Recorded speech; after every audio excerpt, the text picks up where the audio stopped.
বেহেশতের দরজা বন্ধ খোলা, এটা রমজান মাসে কি কাফের মৃত্যু হয় না, পাপের মৃত্যু হয় না, মুনাফিকের মৃত্যু হয় না?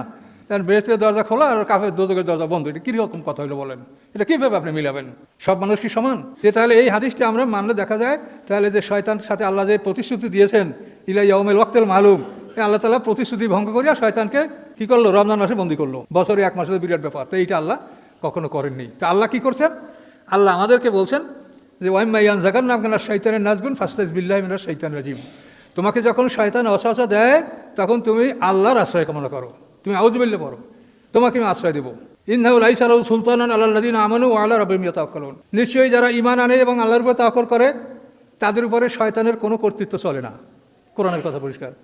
কাজেই শয়তানকে আল্লাহ বাইন্ধে রাখবে না। শয়তানের জন্য প্রতিরক্ষা ব্যবস্থা আপনাকে আল্লাহ দিয়ে দিয়েছেন। আপনি ঈমান এবং তাওয়াক্কুল এবং ওয়াসওয়াসা আসে আল্লাহর কাছে আশ্রয় কামনা করবেন, আল্লাহ আপনাকে আশ্রয় দিবে। কিন্তু শয়তানকে বেঁধে কথা এটা কোরআনের সাথে এটা সম্পূর্ণ সাংঘর্ষিক। তো এই জন্য যে হাদিসগুলি গবেষণা করলে কোরআনের সাথে সাংঘর্ষিক প্রমাণিত হয়, আমরা সেগুলিই বলি। আপনারাও মানুষ, আপনাদেরও জ্ঞান বুদ্ধি আছে, আমার কথাই শুনবেন তা না, আপনারাও দেখেন যে আসলে বিষয়টা কী। তো এই জন্য এইসব বিষয়গুলো গবেষণা করতে হবে।